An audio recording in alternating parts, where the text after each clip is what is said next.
All right, cool. So no ID in the building. Come on. We out here. Yeah, come on, boys. Yeah, no, I'm glad you could all make it in today. I've got some questions lined up, but I also think you've probably got some things to say. So I'm looking forward to delving into this. But quickly, let's go through and just introduce yourself, like your name and kind of the role within the group. We'll start with Tay and work our way over. Like full name? Yeah, why not? Well, go, yeah. And, don't want to bait myself. I don't want to bait myself that much. I'm saying. Instagram handle and whatever. So my name's Taylor Casa, Maltese. Come on. And yeah, part of No ID. I'll consider myself cam ops / director. More of a cam op than director. These boys handle that a little bit more, and then maybe kind of the guy that chats to everyone and gasses everyone up, really, and just like pulls things in. General hype man. Yeah, like obviously there's probably a lot more that I do, but in terms of what I do, I feel like that's kind of my role I take, and kind of just being there, showing what everyone we're about. That's me. Beautiful. Fraser. Yeah, I mean, we kind of all do a bit of everything. I think recently I've kind of gone more into like admin, a bit more managing and producing quite heavily. But yeah, direct, shoot, edit. That's kind of like our whole thing, really. Sick. My name is Gabriel. Hello. Way! Or Gabe. And yeah, I guess I'm more kind of like, I kind of head up creative and post-production these days. And yeah, just kind of quality control in terms of our output, I suppose, like making sure I'm sure we'll go into it, but there's obviously so many different sides to running like a production company. So you really need to have all these different sort of pillars to make sure you're constantly in check with. So I kind of do creative and post and be a bit of a perfectionist in that front. Yeah, perfectionist. It's that's hard these days. Yeah, this is it. You'll know full well, but yeah, it's getting tough out here. But yeah, cool. So No ID, you are a production company / creative agency, is that? Or would you call yourselves that? Yeah, I'd say like right now we kind of go like creative direction and production studio. / rental. / we'll get into that. Okay, quick plug. Yeah, long plug. It can come in. Yes. But yeah, no, like I'd say agency is like definitely something we'd be interested in down the line. You know, No ID's evolved so much since we all met and started it. But right now it's kind of like small production company, small to medium scale productions, humble, I'd like to think so. Not trying to be too big for our boots, which is like a lesson we learned quite early on. Yeah, sick. So chat to me about how it all got started. Ooh. Like what I can see the founding fathers are in front of me right now. Who was the founding father, or was it a little group decision, or like sticking your heads together? Well, it was used to realistically for the start of it. And obviously, they were doing editing post-production at Ravensbourne, and I was doing film production at Ravensbourne. All met at uni. Yeah, I went Rave. You went Rave as well, yeah. Rave, so, come on. And then yous were kicking about together. Yeah. And then, is it from the night that we actually met, or? Yeah, so we met first night freshers. Yeah. Little. Nice. Yeah. There was like two of the random dons that kind of like came and then dipped. Yeah. But yeah, we met first night freshers, just like little link up in the group chat saying, anyone want to go for a first drink kind of thing, went spoons.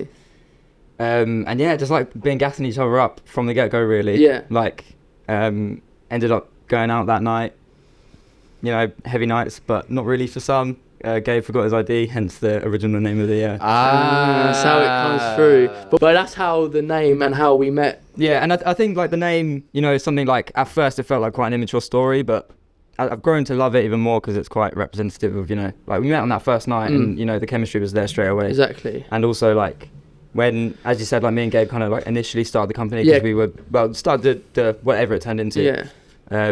But Gabe said something to me like 2-3 years ago about like this idea of like No ID being quite faceless.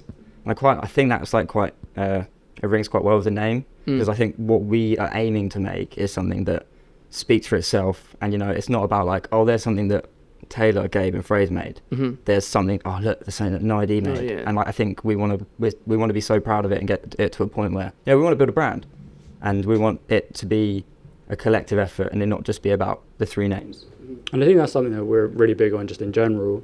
Like, I don't want to sound corny, but trying to just build a community of people where No ID, even if you're just freelancing with us, I feel like No ID really does stretch to like a lot of like core people that we consistently work with, and it's definitely like a little family we've got going. But I don't want to sound too yeah. Especially like we've got our like crews where we do the festival stuff with. It's like we got our go-to kind of people.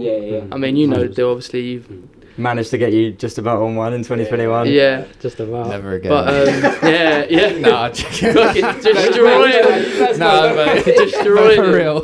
But we've got like, again, like I feel like in terms of like our names getting out there and like people know what we're about.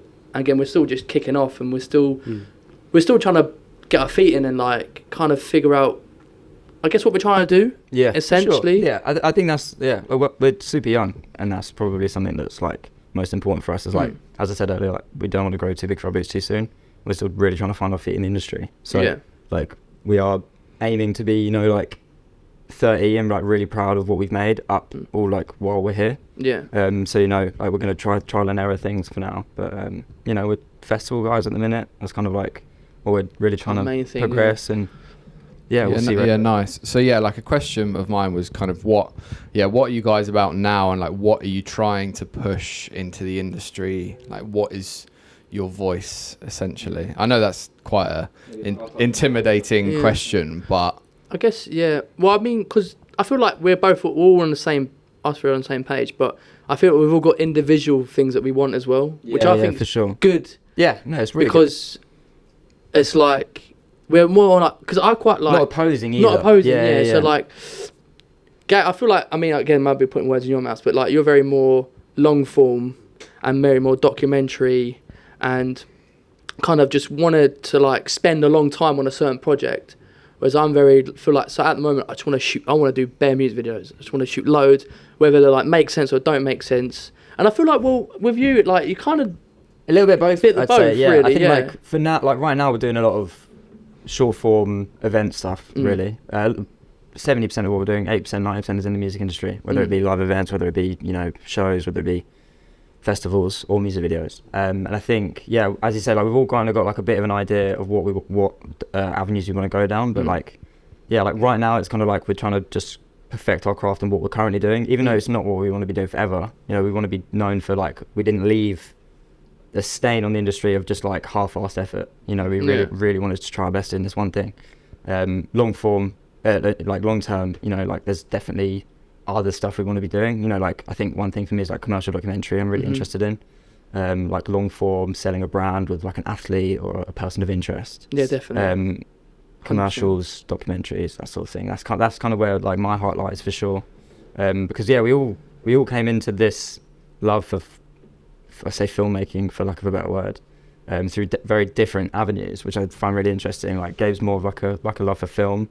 Yeah. Tay's more like maybe skate, film. I guess like skate and skate park. And I was just all that. Like editing gaming videos like when I was 11, 12 years old. So like we've all kind of come in at very different avenues. And you can always see that in someone's work, the way they go like long form, like their best piece of work 20 years down the line, they still have that little touch of wherever they came from. A little inspo in it, because everyone has their inspo, do you know what I mean? So it really blends quite nicely, I think. Yeah, that's nice. And is that something you've kind of found over time, like through different projects, like like Tay can bring this sort of element like to it, like how maybe chat me through kind of how that dynamic has evolved. Yeah, sure thing. I mean, as I say, like me and Gabe started together, and when we started, like we met on the editing course, so like I saw myself as an editor at the time.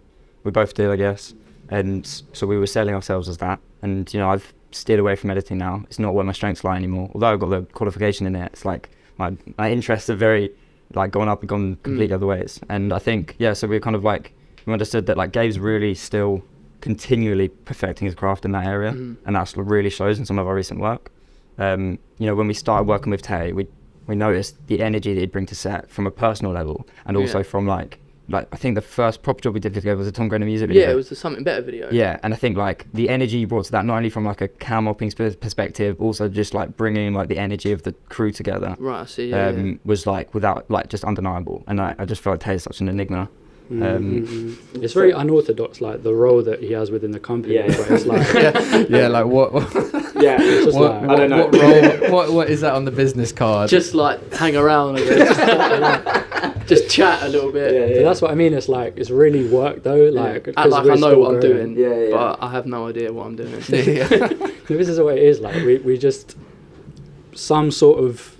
Like you always say, like we're somewhere on a spectrum. I'm here, Taylor's here, and Fraser's here. Yeah, Somewhere in the middle. somewhere We don't know what the in spectrum is, but it's like, But like we've it's quite works quite. yeah, works exactly. out, It's man. quite balanced out, I guess, in that sense. but that's just how it's gone. It's like for whatever reason, everyone's yin to yang to Yeah. Like, 100%. we Like, fill each other in. Yeah, for sure. Like I noticed that a lot with money or relationship. Like we are yin and yang, like opposites attract. You know, like we butt heads a lot, and you know, I think it's made for a better relationship in the long run because we question each other's shit all the time, and you know, we just really make sure that we're doing what's best for the business in the long run, for the business, for the work, for everything, for relationships between all three of us.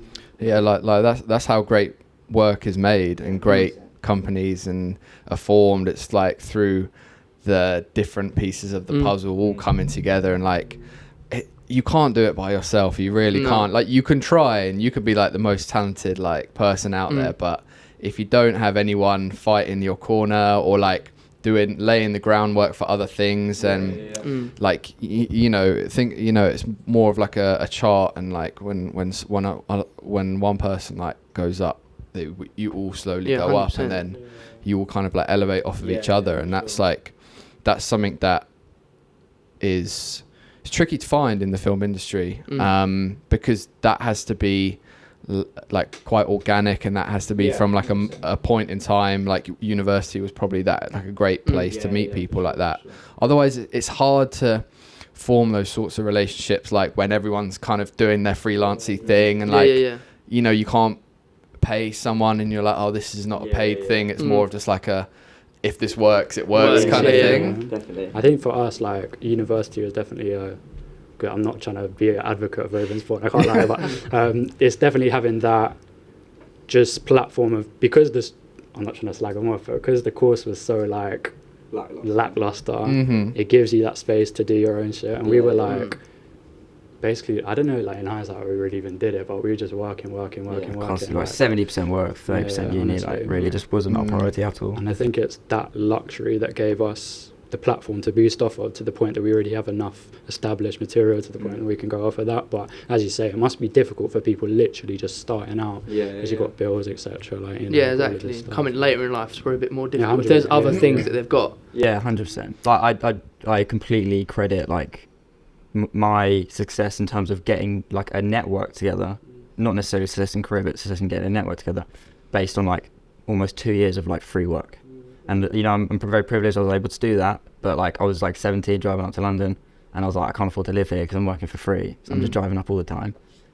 I need to go to university because it's the only way I'm going to get like enough money to pay rent and whatnot. Yeah, exactly. So yeah, I'd say like it's very hard for someone maybe starting at a different time, and I can 100% see that.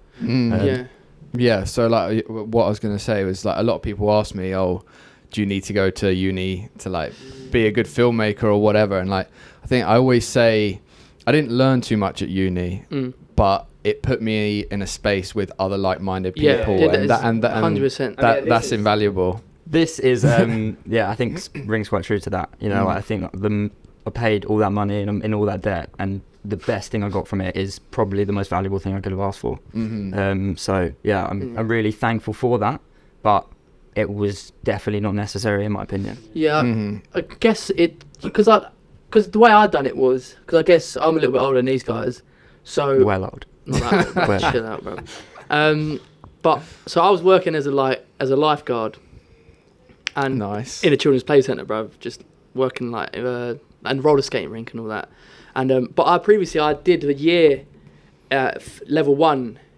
That's where I met Tommy Davis.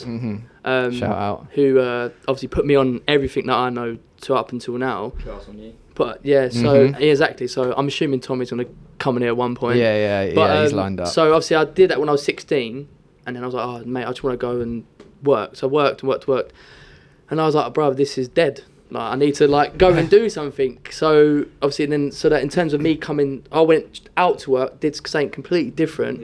Then I had to think, well, what do I want to do? I've got that level 1 qualification. Went back to college, hit up Tommy, and was like, bruv, just whatever you need me to help with, just I'll do it.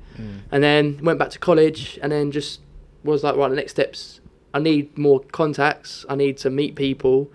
So I can't live in London, live all the way in Essex, like years and years and centuries away.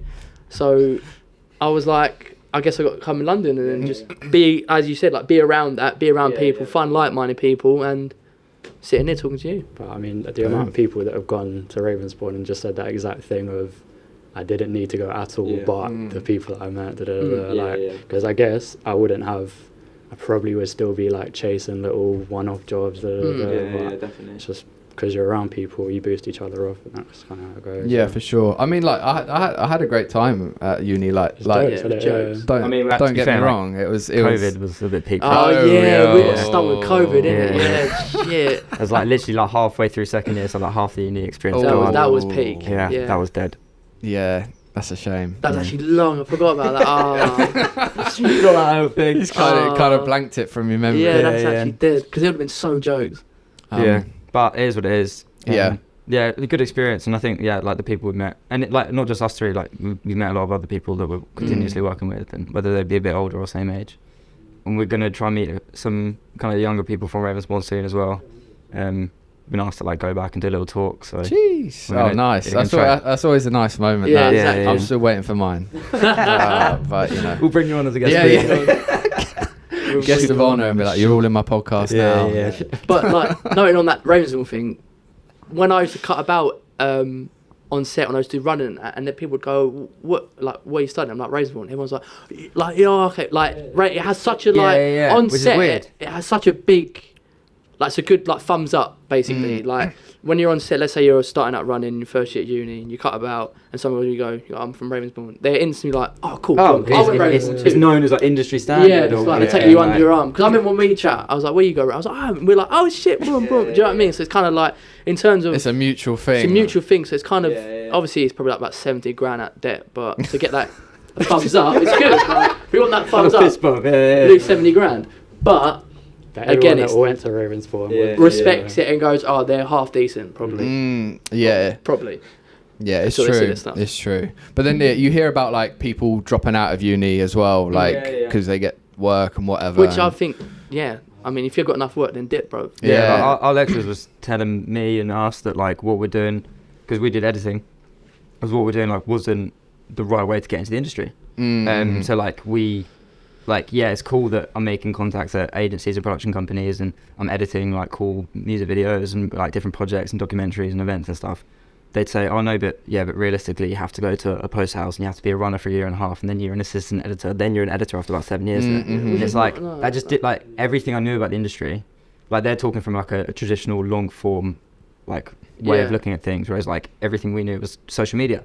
So people needed stuff fast and quick, and younger, cheaper talent was obviously better for that sort of thing. So like I managed to find my feet, and we managed to find our feet that way. So it's like I can see why dropping out makes a lot of sense for a lot of people, and I think like I maybe would have considered it if I had a bit more lined up, but just for the safety of living in London and being able to pay my rent through student loans or whatever, like it made a lot more sense to just stick it out. Yeah, that's the thing, like the industry now is so different to like what the unis are like teaching and like preaching, and it's like all you need to do is just hustle and hustle hard, and then you'll find a way in, kind of thing. You've got to find that one person. Yeah, like it seems long to like maybe like camera trainee, second AC for like that. Unless you kind of, because there's like, you could be like a proper geek, or you could be someone that like cuts about, and a geek as in a good thing, like you could be a proper obsessed by it, and like, and I think that's what a camera assistant is like. They need to be like, they need to know what bolt goes in there, because if you're cutting about and you're like, oh bruv, and they come quick, boom boom boom, and then I know because everyone has their role, so like depends how what you want to go into, but I think to be like camera assistant and all that, like you got to know your shit. It's a different way of working. 100%, like for sure. And I think like something that like rings with us quite well is that we're kind of the bigger guys on a small set rather than like the small guys on a big set, right? So like we've jumped in, and like I can sit here and say we're a production company, and we are, and we have everything that makes us a production company, but like we're not doing big production company esque shoots. You know, Yeah. if someone comes to us and does a job, you know, it's like me producing it, Gabe directing it, Tay shooting it, and all of us editing it, or all of us doing everything. You know what I mean? Like if we're lucky enough, we've got a bit of budget to, you know, get someone like yourself on. But like realistically, like we still are those really small sets. And like I've still got a lot of respect for the people that do make that, who do work to climb that ladder, because it's really tough to, you know, really dedicate yourself, and really 100%. admirable. So I think, yeah, like we've definitely gone a different way to go about it. I mean, there's a fucking 101. Yeah. You can stop swearing. I know you're probably going to get censored. That's Oh, yeah. alright. Yeah, Not there's 101 monetised yet. production Oh, cool. companies around London that are probably like the same size as us, or a little bit bigger, or a little bit smaller, or whatever. So it's not like we're doing something completely rogue, but I definitely don't feel like we're going the traditional route with the industry, and we're really trying to like jump in the deep end. Well, yeah, that's the thing. Like with the industry now, and you got like internet, social media. There is no right way of doing it. No. Like there are so many routes. Like when people ask me, oh, like how do you get in, and like I really struggle for an answer, because there's no like paved way in. It's the way that works for you, and the way you meet people, the way it's just knowing people. yeah literally. Can And just like be a DM on Instagram. yeah, So as well was for me, like 100%. Like the directors I was working with when I was 17, who was doing for free or like £50 a day or whatever. Like it was a message on Instagram, you know, like saying I love your work. I actually studied a photographer and director called Will Reed. oh yeah, I don't know if you know him. Yeah, like, the Reeds. The Reeds, Reeds, yeah, Will yeah. and Ed. I got in touch with Will because I was in love with his work, and I was studying him at college, and I used him as a case study. And then we got on an email chain back and forth, and I really loved everything he was doing with filming for like the basement, and he asked me to come up and come help him a few times, and like that's like it was an Instagram message and an email, and like I didn't know anyone. Like we're from the same town, which was like a mad coincidence. Yeah, that's that we jokes. learned, Yeah, I forgot like that. after working together, like you know more than anyone. Like there's not a lot going on there, no, and like in order to be in the industry, it's not like unless you want to go film weddings, like there's not much for you there. So yeah. like I didn't know who you were. That would have been quite nice. but Yeah, yeah. but I had to, you know, I had to find people, who I really admired, and that was just hitting them up on Instagram or social media, that is it. like commenting on YouTube videos, that sort of thing. Yeah, 100%. And like, yeah, there's no given way, but you just have to put yourself out there, Just figure and it you out. almost just have to think, fuck it, and like send that message, because you never Yeah, know. exactly. Someone might read it, someone might not. Like most of the time, probably not. But then It's what it that's is. when you keep knocking at other doors. Yeah, and- definitely. So my mum always said the free jobs lead to paid jobs, yeah, and she was right. She Yeah. was right. Thanks, mum. Thanks, Lynn. So yeah, chat to me about your first job, like altogether. Do you remember it? Well, it was, Yeah, it was Tom Brennan. Yeah, there's yeah, something better, Yeah. Tom Brennan. yeah. But why did you hit me up? Like, what was the reason? I think it was the energy, wasn't it? It was just like Yeah. because there was a very erratic video. We'll put a clip here.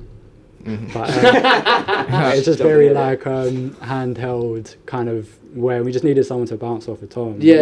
And Because he's quite an active guy anyway, like Tom. Yeah, so yeah. like, I'll try. Maybe we have like a BTS clip or some shit. But yeah, just stuff with we've got some. Taylor like climbing over him like this, like all over his face. But and it shit, was like. on the Komodo, innit? Right. But the monitor wasn't working as well. Oh, damn so it. Oh, I was God, opping off the top screen of the Komodo. Oh, we didn't have Put any it focus. batteries, did it? Yeah. Put a focus off that, because Oh yeah, was I put no? You, Gabe's been focused, but I think that was I think it. Vlogs at the end of the day was like out. Yeah, so so like, yeah, Gabe was putting on the monitor that I was meant to be using. Okay. So Yeah. I was just. Well, to be fair, Gabe probably had the hardest job, to be honest, because I was yeah. moving mad. First Hey, time he was like, Gabe's "What?" first time pulling focus. He smashed His it, though. first time using the Komodo, and just like our direction was just use all your energy. Yeah. So like, Yeah. Like I think it was like 44 full takes, because we didn't know what. We set- were 44. Yeah, we 44 wore him out. takes. Though. We wore him out. Yeah, bro. yeah, because like we We didn't did. storyboard. We wasn't like, oh, this is going to be used for the verse. You know, we was just like, oh, if we just capture everything. for Everything.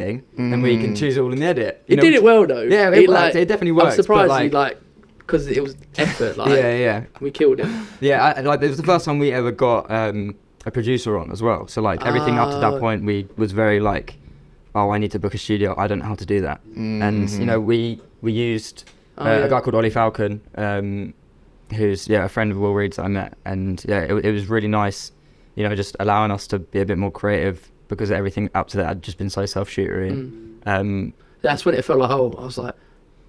But we had a shit. gaffer, and that Yeah, was yeah, crazy. we had a gaffer. Yeah, Like, "Ah." Yeah. But- And then I remember there was like this moment of like the gaffer being like, oh, like, so what do you guys want? And then me and Gabe were like, Yeah, what do you think? Light. Yeah, just He was like, oh, maybe I'll put some sky panels up here and do this. yeah, I good was like, idea. oh, yeah, that sounds like a really good Hey, idea. I was thinking actually. that. I was thinking that. Yeah.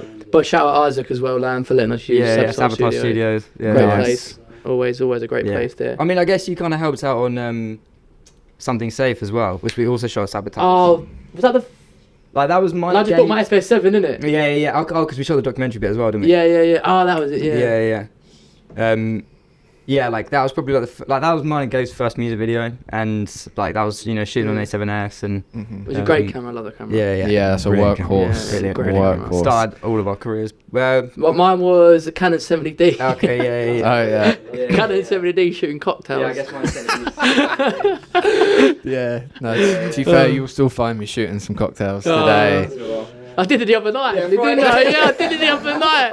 Struggling this one when he was like, "You got to shoot some cocktails." I was like, "Bruv, please." Yeah. It was that Sexy Fish, mad place. Oh, nice. Yeah. Yeah. Great. Yeah, that's with like the Ivy. So I did it for the Ivy. Oh, Like the Ivy. yeah, and then yeah. I think it's the same. Oh, it's right, owned because by the Mayfair, same isn't it? people. Yeah, it's like bare cash around there. But yeah. Oh, that's funny. So like, did that first video did it lead on to other things? I feel like that was when we was like, because I begging him for an email.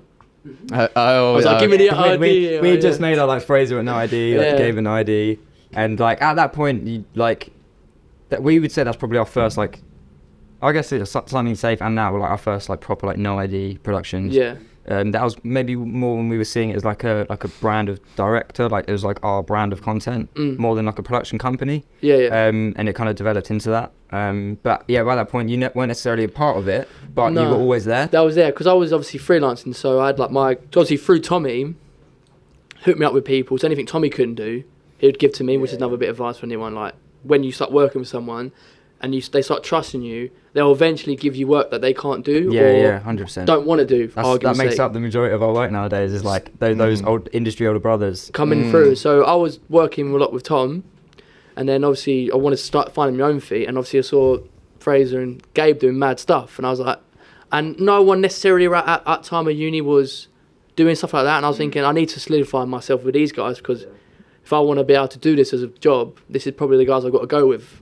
That was my thing because I was cutting about on my own. I was doing quite well on my own, but I was more of like the security because I'm quite a praying guy. So I was thinking, I don't know, like because I wasn't going to live out. I was going to finish uni and go back home because I just didn't think I could pay rent.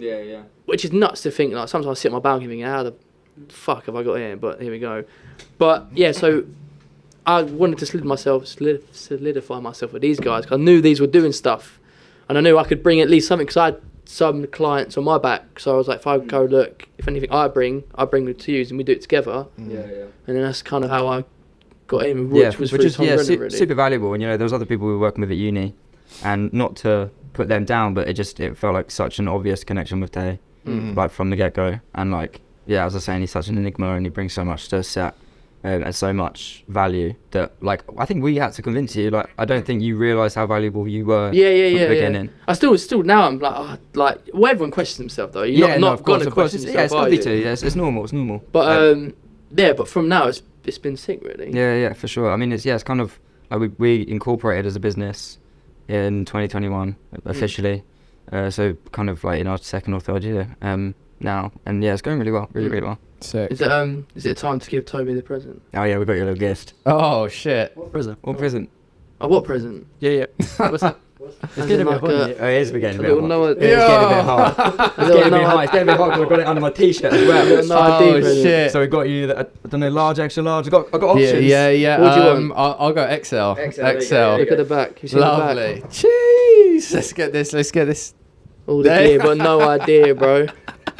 All the gear. Little Komodo on the back. Oh shit. Oh mate. snap. Thanks, There you fellas. go. That's dope. I'm actually going to take my hoodie off because it is mad hot, isn't it? Yeah. Safe. Jeez. All right. What's that? I've been sweating. Well timed. There we go. Look. Alright, dope. Yeah, sick. Love a lot. No, I'll wear it for the next pod though. Yeah. It looks, I'll keep rate it the- in. Yeah, that's you got dope. to shout out Cecily. Oh yeah, dope. shout out Cecily Martin for the designs. Your graphic designer, whatever you need, she is there. Right, let's go. But I think it looks sick, love bro. it. I And love now it. we look like absolute geeks. Look at us, bro. Even with no ID tots. I love it. I love how you boys You got plan that. 100%. That's I love Cracking a bit, that. nice Yeah. one. Yeah. There you go. Come on, all Wear that with your again. sticker now, No there you idea. go. Yeah. Well, yeah, I've been plugging that sticker pretty Yeah, hard. yeah. You're like an honorary member. On On a matter. No. A member. A third member. Fourth member. as you will. okay, Yeah. unofficial. Yeah. There No, we go, I've been plugging it hard. 'Cause Yeah, that's, come on. that's- There you go. That's your gift. That's your thank you for sick, it. Yeah. sick. Because that's the light I put on like the Yeah. camera. Yeah, and yeah. It, like When it's in the 360 That is thing, we the, that is the Mate. best like 4p we have ever spent. Yeah, that yeah. one stick. yeah, I was gonna say you boys owe me. yeah. Well, there you go. Yeah. we Sick. do. We definitely Yeah, do. regardless of the the other Should we chuck favours it you've over been it? pulling Oh off. no, but- I'll pop it there. Yeah, keep yeah. it safe. But no, I appreciate that. That's sick. Jeez, I feel like I'm now an official. Come on. Or unofficial. Obviously. Come on. That's dope. So yeah. Chat to me. Chat to me about work today. Like, what are your avenues of work, basically? Cool thing. I mean, yeah, we had a lot of conversations last year about like what we want, and I think like one thing we all align on is like we want to be 30 and just be really happy and proud of the amount of sacrifice we made from now. So like when times have got more quiet, we've thought about like, okay, how do we like diversify that income? How do we, all the investments we're making, how do we make sure that we're getting that good return on investment? And like we've invested in like so much equipment over the last like 2-3 years. What have we bought? You can go ahead and get an ID rental. We've bought quite a bit of equipment. We're big Red fanboys. So like invested in like a Komodo, a Raptor, Sony FX6. It's just like an arsenal of cameras now that realistically sit on the shelves for 3 weeks of the month. So like we wanted to start making some of that money back, so we thought about that's like a great way to diversify the income. Is going into equipment rental. That's kind of what the t-shirt's all about. Nice. Like all the gear, no idea. That's kind of like the thing that we're going with. Because we're not as experienced as some of our big counterparts in terms of like the equipment rental scene in London, but we're probably the cheapest. So, hopefully. we're really just trying to push that, and we're all super happy with like if 5 years down the line, equipment rental is the majority of our business. We still want to have No Idea as the brand. We still want the production studio as like the main source of creative inspiration and creative output. And equipment rentals, hopefully just going to allow us to be a bit more selective in what we do make. Nice. So yeah, as you asked, kind of what work looks like right now, it's balancing those two. So it's balancing the production company and the equipment rentals. We've kind of we've been working on the rentals for about 6 months. We've only really officially launched this month. And it's already going well. So it's definitely the right decision to make, and hopefully it's the best decision we ever made.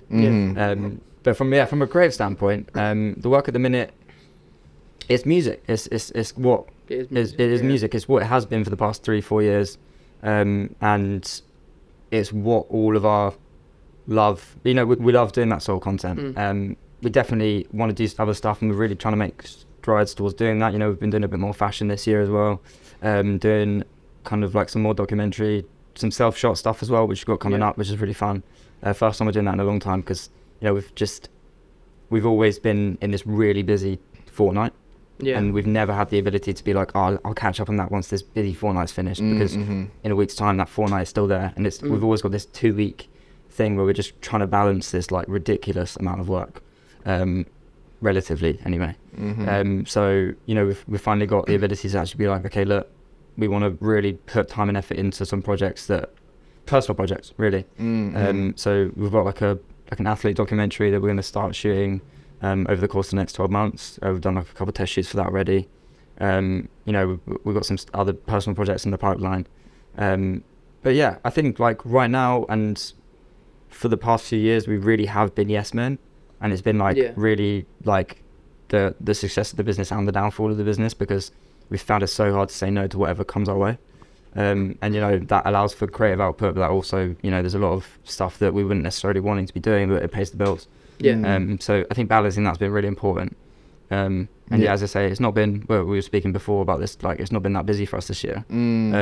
We were expecting January, February, March to be super quiet. They were relatively okay. We broke even, which we didn't do last year, which is really nice. we did really well in March, but then April, May has been really quiet again for us. It was only the 8th, isn't it? Like, Yeah, but even like what we've got booked in. Yeah. So usually we have stuff booked in advance. Yeah, we had one of our biggest jobs go through. So like, and that's like one of 4 or 5 jobs that's fallen through in the last 3 weeks. Yeah. It would have been our biggest job ever. And then like, me and Gabe did a mad all-nighter, and it was so funny, bro. Trying to get that treatment. We was doing a treatment. It was up till like 5 a.m. We started smashing whiskey. Was it whiskey? Yeah. I can't remember. I sent you the video for that. I got some jokes videos actually. So let me see it. But yeah, but again, like I say, it was up all like. But again, that's what I'm saying.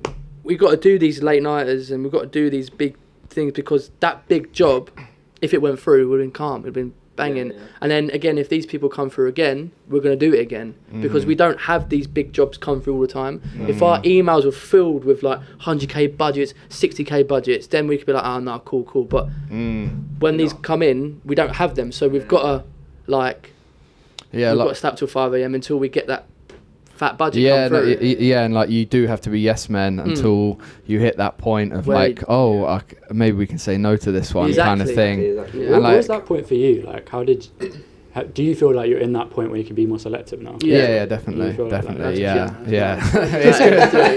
It's that DP money. That is G, isn't it though? That is just G. I definitely feel like that, and I feel like that for multiple reasons. One, like, congrats, by the way, because that's like sick. You know what I mean? To be able to get there is like a huge deal. That's crazy. And you know, like there's it's inspiring. You know, like we all look up to you as a DP. Like when we work with you, like we've seen that you've put so much care into your craft. You know, like I believe you came up as like a spark, right? And And I think that really comes across, because you don't just sit within the world of a DP. You really can like involve yourself in like the whole set. But you did that though, you came up from the steps, Spark, did a bit of gaffering and blah blah blah, and now that's what get to where you're comfortable now. So it's really inspiring for guys like us. Yeah. But on that note, like I was saying to you prior to start recording, like for this just to be on socials and YouTube, like I don't think people clock who this Don is. Like to us, this is the guy. And this is like one of the big DPs in London. Yeah, like, do you know what I mean? Like, so drop a little follow, drop a little like. I appreciate that. Well, see, I was meant to shoot a couple of your Trents stuff for you. Oh yeah. I can't remember what happened now, but I didn't end up doing them. But I was meant to do that. Because it was meant to do the one for UDP Stormzy. I was gassed. They were coming through. They were releasing the new Range Rover in the video. And then we tried to get me on, but they wouldn't have it. And I was like, Stormzy, bro, you can bust me like 300 quid, bro. Do you know what I'm saying? But like say you like DPing. That's huge, bro. The Stormzy's the biggest artist. Well, one I guess one in the world, globally as well. Well, Banks made a fucking vest for him, bro. Who's he done that for? And you're like, do you know what I mean? You're shooting his videos. Like, that shows you're the top. Yeah, no, I appreciate that. But yeah, kind of going back to like to your question of like, when did I realise I could like kind of turn down work? It's like, I think I kind of a couple of reasons. It all kind of like clicked roughly around the same time, but I think like the first one was just I had been working my arse off for like 5 years just straight, and it was like, I felt that there needed to be a change. And to be honest with you, like, unless you check yourself, there never is that right time. Unless you actually zoom out and be like, oh, hang on, I've been working solidly for the last 5 years, saying yes to everything. You're like, because you get so in it, like when you're in it, like it's like you said, it's like the blinkers are on, and it's not until only like something happens in your life, or like you have a moment just to like take a step back and like, whoa, okay, cool, like I gotta start thinking about this in a different way. I can't just keep saying yes. You have to start thinking about it in like a bit of more of a strategic kind of, what will this job kind of do for me? And even though it sounds bad like that, you need to look after yourself in this industry, otherwise you will burn out, and you'll crash and burn, and no one will give two shits. No, of course not. Because who gives a fuck about some content piece that? I don't know, like Burberry want you to film or whatever. Like they have like 20 videos coming out a day. Like what makes you really think they're gonna care about this next one? It's then they're not. And so you have to remind yourself that even though it seems like, oh, this next job is big and like will get me to that next stage, like you kind of have to zoom out at a certain point and be like, will it actually? And I've started to ask that question more and more of like, oh, like, do I actually need it kind of thing? And then you realise you probably don't. Like, if you're thinking about it, then you'll get the answer. And it's, you know, it's just a change of mindset. I think just getting older, you kind of feel it a bit more like physically as well. Like these like long music video shoots of like 12-hour plus, like they start to grind on you after a while. And it takes me a day or two to properly like recover from it. And it's like, if you're doing that back to back, you're just going to run yourself into the ground. Yeah, 100%. And so it's like obviously kind of I was earning enough money that helped it. But I think it was more of just health and being like comfortable in my own person. And like I'd rather now have the time off, like a week off, and prep for the next job and make that job even better rather than like do load of little do 2 in the space of a week and they both be kind of half-assed, you know. No, I get that. So yeah, I'm kind of at that stage, and it's nice. Like I now get some more time to like spend time with my girlfriend, or like, you know, just be good in my own person and like go for walks, like work out, you know, be healthy kind of thing. Because like at the end of the day, that is what actually matters. Like even though video is a big part of our lives and has been for ever since we started like the adult life, you know. You do have to kind of zoom out at a point and kind of think what's next. You know? I feel like hopefully I've definitely seen this so far, but hopefully because we're a trio, I kind of feel like we're gonna really try and help each other see that. And like, you know, like as you're saying about burnout, I think that's something that we really want to try and mitigate as much as possible. And like we've seen that we've given clients our all constantly, and it hasn't really done much for us. How many favors can you do before it's not a favor anymore, kind of thing. And you know, I think that's like, as a trio, we can really just like kind of question that, hopefully more regularly. Say, is this the best thing for us right now? Like, is it worth you breaking your back to do that? And then us just like, you know, hashing that out, whether it's, you know, for passion, for your personal, or for payment. It's like it kind of needs to do something for you. And if it's not really doing anything, or if it's just doing payment, or if it's just doing one, you know, you have to question whether the integrity of that job is worth it. And like you would still want to have fun at the same time. The reason we got into it was to create like cool things, have fun, and just generally have fun. And like sometimes that fun just isn't there. And like I think kind of what you mentioned, maybe like stop being yes men and like do something for yourself, like a personal project like that. You'll get more like gratification 100%. And it will look way better for you guys if you did that, or like if anyone did that, it would look way better. And like more interesting new things will be coming out all the time. And like there has to be there's that weird space of just kind of doing it by yourself with no backing, but just being like, fuck it, and I'll show these people it'll work kind of thing. And there's not enough of that risk, I don't think, that people take in this industry, mainly because like money, like you know, momentum as well, perception of you as well. I think people can get very in their heads about, I'm working a lot, I need to show people I'm working a lot and whatnot. But as you say, taking that time away is very important. Like for myself, I'm trying to like pattern the craft, as you say, and like really try and hone that and get that to a T, because there's been times where I've been on projects. I'm very big on sound design within like the editing I do. I'm really trying to like get that better and better and better. But I'll be on a project and it'll be the perfect project to really do some good sound design on. But because the deadline, I won't have the time to actually get better at the craft. I'm just doing what I did on the last one again. So if you don't have that little, So if you don't have that little space to just work on your craft in between, you're not actually going to get much better in my experience. Like, so you've probably seen similar, you know, when you're just doing like the cocktail jobs, you know, you're just doing that just to do that, you know.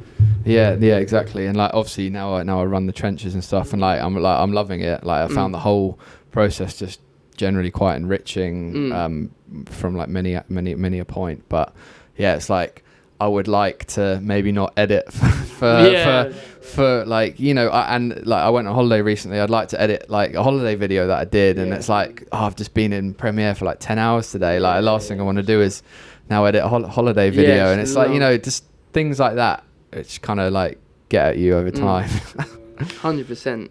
But yeah. So yeah, tell me. So you guys do a lot of festivals. Kind of tell me how. Tell me about how that process works, really, because shooting a festival is a big deal. Yeah. And you've only got. You tell us how. Yeah, you tell us from your experience. No. I'm good. I'm Your good. experience with Reading 2021. How was that? Yeah. No. To be fair, I did enjoy it. I found it got a bit samey after a while. Because you can only be in a certain position on stage, and like, even though the acts are different, like, you're getting the same angle and whatever. But like, I enjoyed it. I just found it long. It was long. It is. Yeah. No. Like, no. I'm being truthful. Like, I enjoyed it. Like, really did, because like, shooting live music, what's better than that? But it was just a bit like relentless. It's hectic, isn't it? Yeah, It's hell, like. I think that was like my point where I was like, I've got to start saying no. Yeah, isn't it? We were the ones that took. You were the ones that tipped me over the edge. Oh, we had another guy, Josh Kinsella, he stopped camera operating. Became a producer. Who was that? Josh Kinsella, That shot was the Leeds. Leeds, the same year. So that was funny. So funny. But I tells you a mean, lot about that job. But like chat to me from like, well, firstly, how do you land that job? But like the treatment to the shoot day to the end. well, landing the job. Yeah. So That's that idea of having the older. Yeah, so like as I said earlier, those like industry older brother, like so for me personally, like just slightly before No ID, like when I was coming up to London, there was 2 duos that I was like speaking to quite heavily. One of which was like went to my school, quite a few years older. It was like my friend's older brother, was making festival content, doing stuff like around Europe and in the UK. And the other one was Will and Ed Reed, and they were more fashion and commercial, and then Dosed Films, so Mike and Jasper, they were the more live events and music stuff.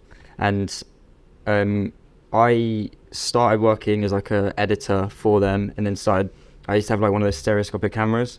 So they would take like 4 Oh, films. the 3D, the 3D bouncing film bits. ones. Yeah. So I was editing for them, and I was posting, like doing personal like photos on that camera, and I posted that on Instagram. They asked me to come shoot wireless with, because they saw it on my Instagram, and they asked me to come shoot wireless 2018 on that, which was just like a mental experience for me. It was my first time doing any sort of festival work, and I was on stage with my little film camera. And how like, old was you? 18. Yeah, that's pretty sick. Yeah, and I just remember just being like so like out of my comfort zone, and but it really just started a relationship with them. Yeah, like I really didn't have a fucking clue what I was doing, and I remember I now know what the rig was. But I remember them being like, "Oh, we need to go film at the smaller stage because we don't have access to the bigger stage because it's gigs, and gigs are going to bring out Drake. That's the special act." So yeah, I think it's 2018. And there was like, here, we've got this camera. It was an FS7, had an Atomos Shogun on it, external recorder. Yeah. And there was like, if you can record super, or I think it was an FS5 maybe, there was like, you can record really high frame rate stuff if you record on the Atomos.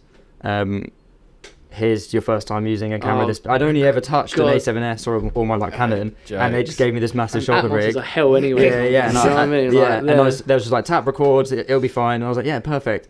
And went out and managed to stay in the pit for all of gigs at set. I didn't get kicked out. All the other photographers and everything did. Oh god, And it's a bad ending. Just filmed it. As I said, 18 years old. They bring Drake out. I like because all the security had kicked everyone else out. They thought I was maybe part of the artist team. Yeah. So they was just like, I must need to be here. Yeah. So they just gave me full access. I went all around the pit. I filmed some. I had this like really nice zoom lens. Filmed some beautiful like pyro stuff of the Drake gigs, everything. I remember like pure elation walking back to the cabin after the set, just being like, oh my god, my portfolio's gonna big catch break, all this shit. I get back and then we've got on-site editors because you like content on the go. And I just put the camera on the desk. I was like, oh yeah, guys, this is so fucking sick. That's coming. And he was like, oh yeah, cool. Where's the card? I was like, I don't know how to take it out. You sort it out. And he was like, oh, the SSD's meant to be on the back of the. Oh. The Atmos not in the SSD. There was no SSD. In no the SSD on the Atmos. Who gave you it?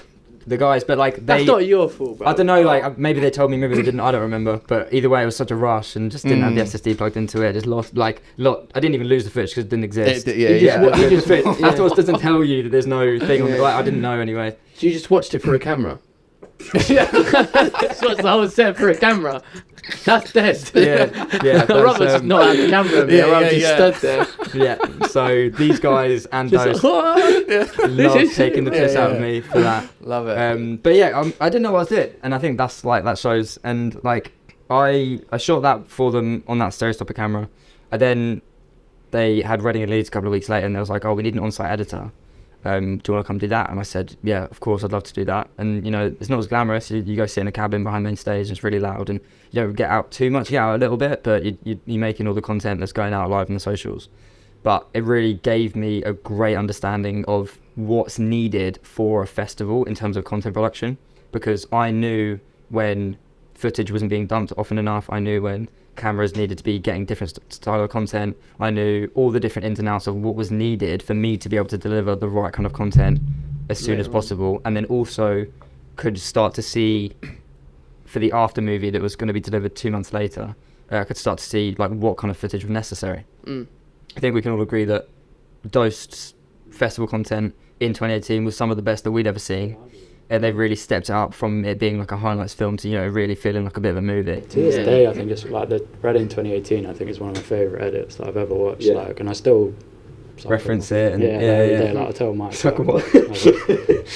PC, but like fully. Like I love watching an edit and just thinking, trying to break it down. Like, something will be experience it, and then he would just be like, what did I just watch? That's like my 10 out of 10 edit. And like the amount of times I felt that watching that video, that was just 100%. It really was inspired. Some of the best content that we'd seen in that world. And kind of being in that position where I really got grip of what was needed for the thing. And I came back in 2019, did the same thing for them.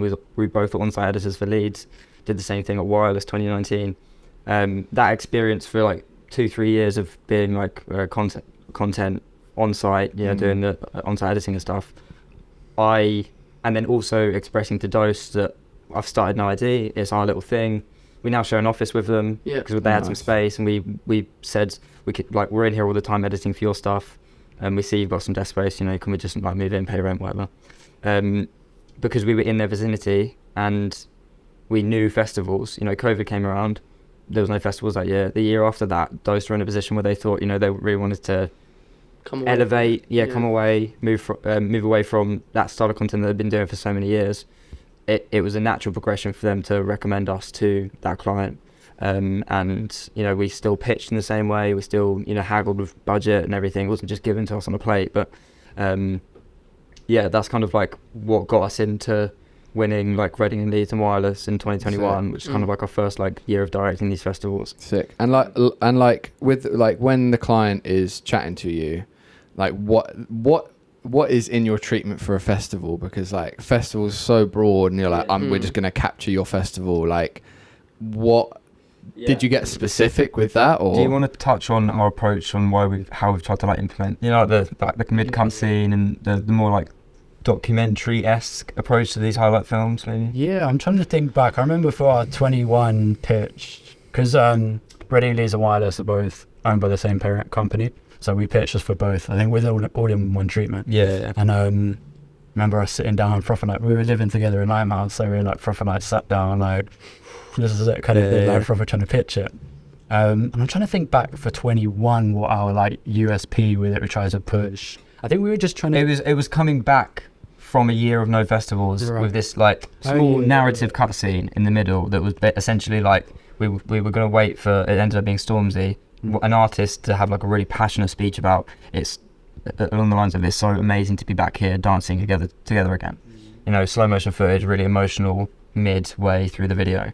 Yeah, and then Wireless is much more like, I grew up in London, so I've always just experienced Wireless as just, like something I wrote was like, it's always felt like it's been very ingrained in the culture of London, and that's something that I think they recognise, and just sort of that authenticity in that sense is really important for them, because I recognise the value of the smaller artists is as big as the main artists, and that's like just the daytime stuff, which is gas. It's like, and it's a little hub for London people to go to listen to, because at the time it was very drill heavy and whatnot in 2019 and whatnot, so pitching for that, it's veered away a little bit more now, but it just felt very right And I think they just noticed that passion off the bat. So yeah, I think it was like a 40-page treat. Oh, it was 14, ridiculous. was it? No, 40. I don't know. 40? Yeah, it was mental. At that time, I wasn't on this. Yeah. I was elsewhere. Yeah, and yeah, like we've learned so much that less is more, especially with pitching.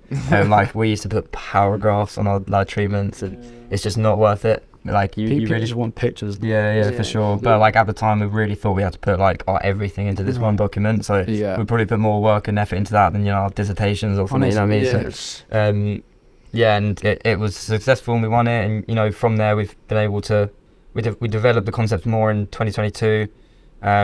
We really tried to push the boat out and do like a different way of shooting the festivals at that point. We've kind of used different shooting methods, like kind of had that like POV camera, so like the red Komodo and the helmet that we used to take Tay to like of that as well. Tay, you can have some images. On stage with like Digger D. I went from Reading Leeds. I did both in one weekend. Oh no way! Yeah. But I was on stage with it like Digger D. I just jumped on stage with this. I was on main stage. I bloody aired Brucey, didn't I? Oh my God. Joe Brucey, the drum and bass. Drum race, yeah. So I come on the helmet, bro. It's like the BBC are crying. They're like, you can't come and say, I'm like, mate, shut up. Yeah. I'm getting on the stage. Whatever, I jump on the stage, and I'm obviously bear in mind I can't see, bro. Like, the monitor's here, so I'm looking at the monitor, and it's main stage. I don't know, 3-4 o'clock in the afternoon, so it's hefty. And I don't know how many people went to that festival, but all I could see was people, like a sea of people. And then Brucey comes up to me to the camera. I'm like, yo, and he's like this. Like trying to spud me. No. I'm not seeing him, bro. I'm not seeing anything. I'm like, yeah. And he walks away, and I see him walk with. I was like, in my hand, I just aired Brucey on stage, and he comes back round. I'm like, yo, and he slap in front of everyone, slaps my hand. I'm like, oh shit, I'm sorry, bro. But it ended up being, it was a joke. It's good in the video. It's nice. But yeah, these two edits, these are done like in terms of an after movie for a festival. It's more than that. Like these last two edits, like these are so good. Like there's such a story behind it, and like they're like mini commercials. For sure. I mean, we had a great time doing these ones, especially like having a helmet on, and like people were just gassed. It was just such a good. Well, it was just fun, and the edits. Really fun. The edits will show that, I think. But I think I just did I cut you off? No, for sure. But, it was like it's. I think we had so much fun with Reading Leeds and Wireless this year. Last year. And it led on to we went international with the festival in Dubai in December. Did Seoul? Soul DXV. Yeah. Dubai was G, bro. Yeah, that was a lot of fun, and it was really nice to be recognised for the work that we were putting in, because like we've been putting so much time and effort into these after movies here in the UK, in our office, at home, and to be recognised from that on a much different scale was really nice to have that kind of whatever the word is, like legitimacy. Just someone saying like you're worth flying a full crew out from London, like, instead of like hiring people from our country, get used to come over here, which is like mad. What? Yeah, and they wanted like a different approach, and we kind of had a different approach. It kind of feels a bit like Wireless, but then a bit more like a documentary. And as I said at the beginning of the podcast, like, we really we know it's a highlights film. This isn't the be all end all of video content for the rest of our careers. But if we can do this one thing really well right now, I think it's going to be really valuable to show that we really put our heart and soul into everything we're making. And we left it all out there when we were making it. So when we go into the next thing, we can start doing the same thing for bigger clients that may be more meaningful for us or for someone else, or so festivals has been like, we've still got a couple more years of doing that for sure. But we might have a different approach to doing it from now on. It might not be throw the kitchen sink out here. We might do it a bit more efficiently, just make it sleek, make it exactly what the client wants, because sometimes Gabe uses this term which is like kill your baby, and I think that's something that's rang so true with these festivals, because like even we get too gassed up about making a film, making a documentary. The client wants a 2-minute highlights film, so like managing expectations there has been quite tricky in the past. We've thought we've stuck to the brief. They get a V1, they're like, yeah, cool, but we need to be something completely different. And I think like killing your baby and, you know, letting that V1 live as a director's cut or whatever. And then, you know, we just tick boxes to make sure the client's happy, but do it in a way that's, you know, still up to a professional standard and something that we're still happy to put out. I think managing that has been, you know, quite a time consuming and tricky process. It's probably been like the main thing that we've learned over the last 2 years. Yeah, and like you really do need to like cut down and like not give you everything all the time, because literally That's what we're saying. because like people will rip your heart out and they'll stamp on it, and peak. like and then your you're baby. literally you're and it's this thing you've worked so hard and you finally got there, or like finally happy with like an edit, and they're like, nah, we've got to make it 1 minute, and we've got to make it vertical. And you're like, no. Oh. 2 times anamorphic going 16:9 is something else. Oh, The giving of I've never seen. On the Raptor, it does, when you shoot 200 frames, it crops and even more. It's ridiculous. I'm not trying to aspect ratio. Ridiculous. Is that because the Raptor? What is it? Because of the sensor size? Yeah, like the anamorphic squeezes it, and then the sensor size it crops down, and So it's like a letterbox, isn't it? Like literal letterbox. Yeah. So again, not trying to name names or whatever, but like fully, it'll be like that to that. That's anamorphic, and that's the 200 frames. Oh, really? We have this beautiful ASAP Rocky shot. Oh, bro, it's so pen. And it's like, just opens up. It's just beautiful. Like, shouts to Tonko, I think, shot that. Yeah, But then just like go from that to like just ASAP Rocky. crazy. Literally lose like maybe 60, 70% of the frame. And you can't even see the flare. It's just like. It's criminal. It's I criminal. know Gabe wanted to pass away. not to out him, but no, like, yeah, fully like, I guess that's an interesting little thing within our industry at the moment. Yeah. Because as we were saying, like, I mean, for yourself as well with this, like, the things people click are the most just vroom, vroom, vroom, swipe, and it will be 916. So I think I saw you shooting the other day. You flipped the camera. Yeah, we actually did it like natively vertical. And that's like, it feels like Done that selling a your couple soul, times, but like we're really thinking of We've doing had a the whole, Komodo like sideways. It's like, Yeah. weird, bro. Like, why is it sideways? It's probably the best camera for it because it's a box. Isn't it? Yeah. Well, it was the Komodo that we did for that Okay. because it's just easier. Easy, innit? Easier to do that. But yeah, so like kind of maybe tagging along from that last point, like chat to me about like client expectations and like how have you kind of like managed that? Like, do you feel that like, especially maybe with this current climate and this market, like how do you feel clients are around you? Like, do they take the piss, or like is it more of a collaboration, or it's a game me? Like I think that you how do you approach that as lived well? it more than us, because all of our best work at this point is most likely being edited by Gabe, because 100%. He really is just like involving himself in that craft. So because Gabe is also one of our directors and producers, he can handle post. Like, I don't want to always put it on him. It's not fair to always do that. But like when we get to like our big projects, especially after the V1, you know, it's a conversation between you and the client. So I think you're probably most well versed in managing that, because I think I go more fuck you and get a bit more like angry about situations, and I think you're better at mitigating that a little bit. Well, I mean, that comes with experience, but yeah, I don't know, man. It's like my whole thing, I know we're saying, like, my whole thing is when I do especially if it's a new client, I think there's 2 different mentalities. My mentality is get the V1 to the absolute best you can get it to impress the client, because then you secure the client for next time.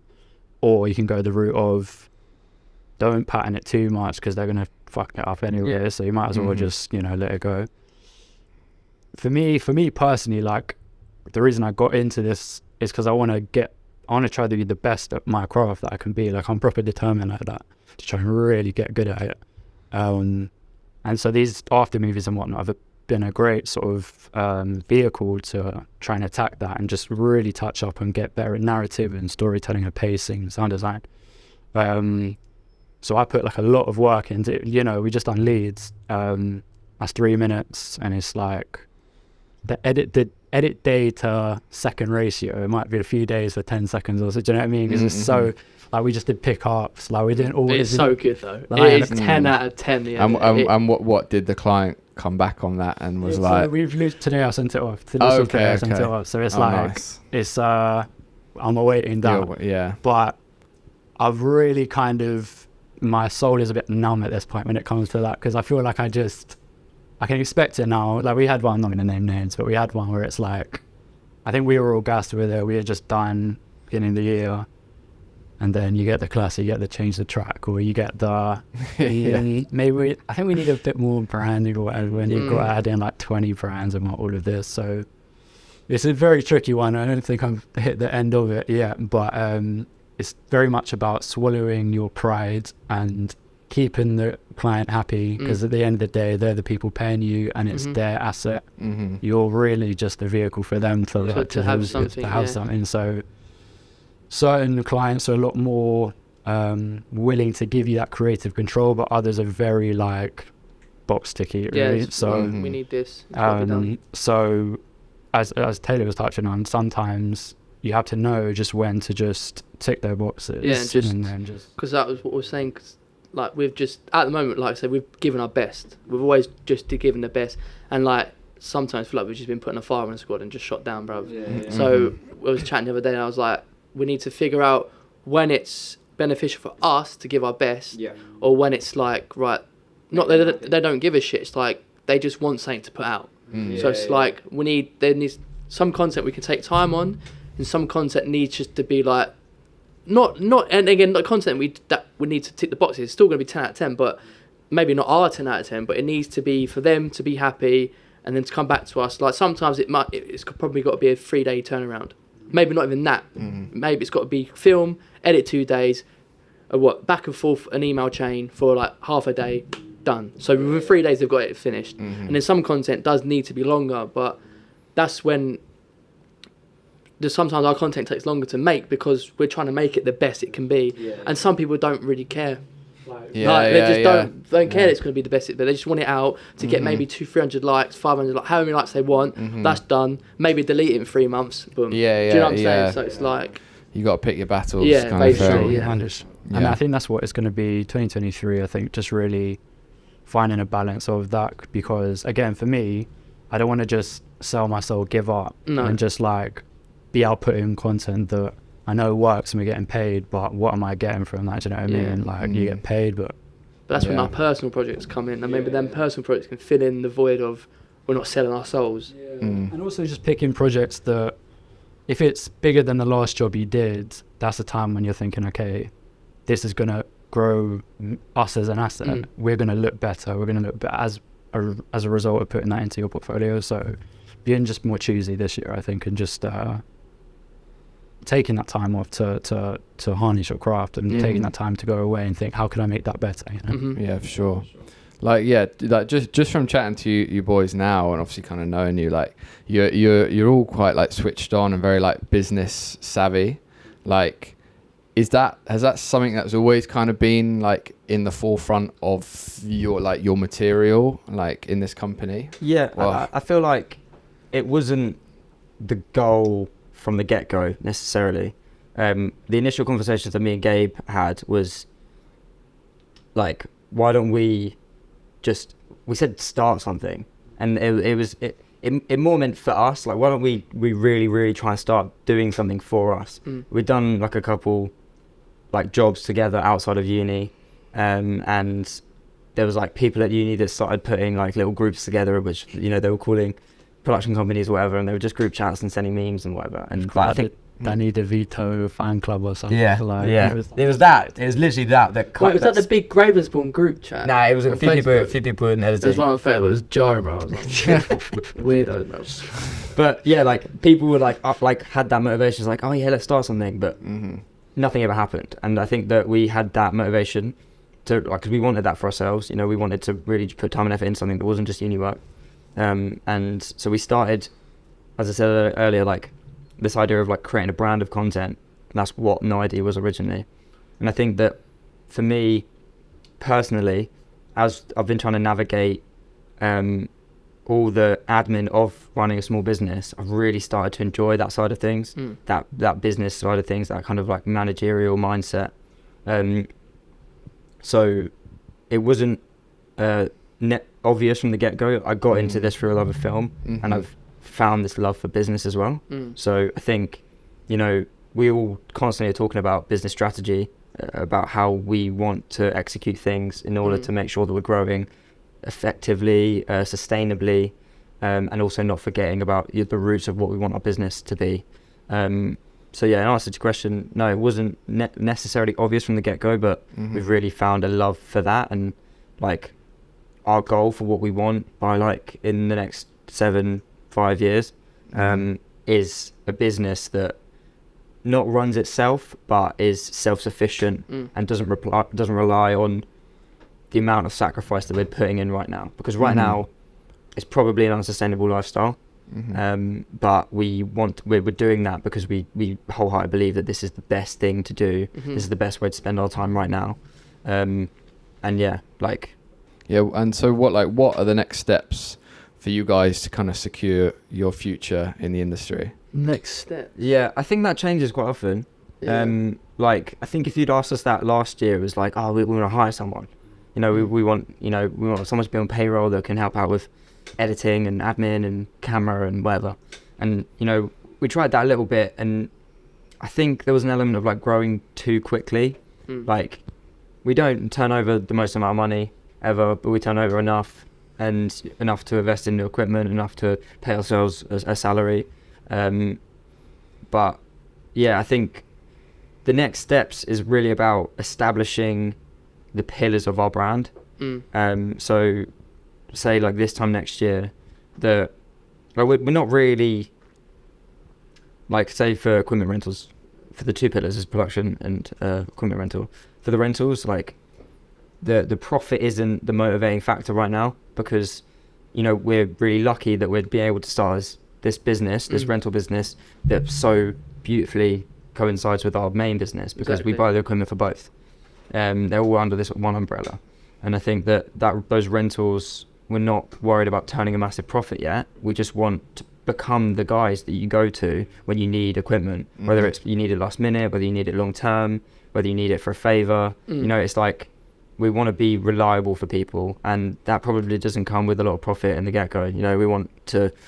You actually hooked us up yesterday. Kofi. Did Isaac get in touch? Nice. Yeah, Kofi hit me up. He said like, you're the guys, I need a camera in an hour and a half, and we had it built, we had it sent out to him, and he got it, and he sick. So I think that's so thanks for that. That's all right. But yeah, like I think for us, we don't want to grow too quickly, so I think it's really just establishing those two pillars. Now that we're kind of separating it a little bit and we've got two things going on, I think it's being sustainable in both of those. It's not just suddenly hiring someone to do like an equipment specialist to do the rentals, or not just suddenly hiring a camera operator or an editor or something. I think we really just want to make sure we're growing sustainably. I think for like a mid-term goal, we do want people on the team, and we do want to be in a position where we have a longer commercial project where a client needs 150 deliverables to go across all different platforms, and we've got 2 editors working on that constantly, while we've got like another 2 producers doing pre-production for another few commercials or documentaries or something. That's definitely the goal, but we aren't fussed about getting there too soon. Yeah, not too now. I think for now it's making sure that we're perfecting our craft, that people recognise No ID as a brand of content and as a reliable source of equipment. Do you see it evolving elsewhere? Yeah, I mean, we split. Yeah, I think there's a few avenues we can go. Like we're having an agency. Yeah, as you said earlier, like a bit more of an agency, maybe DPs. like an actual studio, like a photography studio that we can hire out. I think that marries really well with the equipment. Yeah. But again, I think it's that thing of not trying to scale too quickly. I think what we've got going on right now, I should really focus on exactly. Yeah. So like, I think businesses, that whole thing is scaling too quick. You can just grow too quick, and then you have to have that output and be able to. It's like growing too quick and then not having the pillars to support it. Like it could just like having them pillars. But I think we've got ideas and we're heading the right way. But like I say, we don't want to go too mad, because we've got to sort ourselves out first. Yeah, it needs to be sustainable. Be sustainable, and just I don't know. Eventually, I mean, we don't know. We don't know. But yeah, for sure. I think that's also something that's like worth knowing, is we're super young and like relatively super young. A lot of people in the industry are finding their feet at different ages, and we are finding our feet. We are still trying to establish ourselves. We are still trying to understand where we want to be. We've got a shell of an idea, and we've we've started filling those gaps. But we're very happy to, as I said earlier, if equipment rentals suddenly becomes the main source of our income, like I've said to these guys, I'm very happy to take time away from the production work and completely head up that, and then these guys can run the production company and I can run the equipment rentals. I'm happy to do that because, you know, we're trying to evolve our brand, and that's something, like, equipment is something that really interests me, and I've always just loved like the nitty gritty of, you know, just putting stuff together. Like, I love building stuff, I love taking it apart, I love understanding how things work. So Are you like that? Yeah. You like all the... Yeah, I probably was more when I was younger. Right now I've got assistants to do that for me. Yeah. hard. And and the thing is, like, I lose like tech, like, it kind of goes over my head because there's always stuff changing. Like, obviously if there's something vital, I take my time and research it and have a look, but usually it's like I just let like the ACs kind of deal with that, and I just, like, if there's something really revolutionary, I'll be like, oh sick, we should defo try and hire that, but it usually is pricey. So I'm like, okay, I won't be using that just yet. For sure. But yeah, that's cool. Yeah, I get it. It's like you build this thing, and then the people will come, kind of thing. And I think so. And when the time's right, we'll definitely take step forwards when we need to. Yeah, and that's the thing. Like, people these days want everything now. Like now, like I want it on a scale. Yeah, literally. Like. And like, people want to be successful overnight, and it just doesn't work like that. It takes time. Like I said, it takes pillars, it takes small steps of getting there, but you have to make sure that, like, the foundation of what you built that on is also solid, because if not, it's going to crumble like, at some point. It's going to be pretty bad. Sure. I think that's something we've always been good at, like just playing the long game, as you say, like patterning ourselves when we're 30. Patience is key. It's like, because you can, I think in this industry especially, seen a lot of people in 1 year go from holding a 700D to like up an Ari on a music video or whatever. Like, it goes like that in this industry for whatever reason. So, and again, I'm not trying to at anyone, but I've seen it as well where people are blown quick, and then people kind of see like behind the curtain, like the Wizard of Oz kind of thing, like they have this massive name to themselves, but they don't necessarily have the backing to actually sustain that level that they're at, kind of thing. So I've seen that time and time again. So it's that thing of scaling too quick, making sure you're aware of your craft especially, and not trying to go too. Because I guess there's like, because there's skills in a lot of things, and then some people boast about some skills or this and that, and some people don't really know what they're doing half the time, and then some people do. It's such a big game, and I guess sometimes it could be, is it like a facade? Sometimes have a facade. Yeah, for sure. Like, I'm the biggest on. Yeah. But it's kind of fell into laps a little bit sometimes. But again, not a bad thing. But I guess we just want to make sure all of our bases are covered. So if one of us doesn't know something, the other one will. Essentially, if I'm like, oh fuck, then like, I know it's cool. If he's like, fuck, and I'm like, I know, cool. Like, so we can, just cover our bases, and like, whenever we do something, it's not a facade, and we're gonna do a good job. People like us.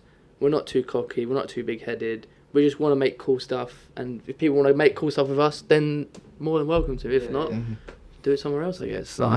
Just not being complacent in that sense. Just I think a lot of people can find a comfortable level that they're at, and that's, you're hungry and then you're fed. Do you know what I mean? So it's like keeping that hunger. I know it sounds corny, but trying to really just focus on why you got into it and getting better at that, because I think that's the thing, especially with yourself. It's like, obviously your craft's getting better and better and better. It's not like you're just rinsing the same formula from 4 years ago or whatever, so we've noticed that, and I think people in the industry notice that. So it's very much about focusing on making sure I'm actually an asset as opposed to my name being an asset. Yeah, I get that. Yeah, well, I think that's a good note to leave it on. Thank you, No ID. Is there any plugs, or anything else you wanna add on to the end? For the rentals, make sure rentals. Anything you need. As I said earlier, we're Red fanboys. So like, we've got Red Raptor, Red Komodo, Red Gemini. What about the new FD cannons? Got Canon FD lenses. They're pretty good. Just probably the cheapest kit in London that you can get, and you come through, build your rig, have a drink, chill out at the studio. 50% off of your first 3 hires. And you get a t-shirt. We've got a couple of t-shirts we need to give away. I need to get like a Trenches discount code or something for that. We'll work on that. I think other than that, any Any other messages we got? I feel like I want to pick your brains way more, but we'll Yeah, say that yeah. for another Pick time. your no, brain. Part 2. We could Another do time, yeah, another time. Like, But- like you got to do it in bite-sized chunks. Yeah, right, right. When we got No ID podcast as well. Yeah, Yeah, nice, The nice. Drink But, Killers. but yeah, no ID. Thanks for coming on. It's all Thanks, good. man. I Yeah. appreciate it. Bless up. Thank you. Cheers, bro.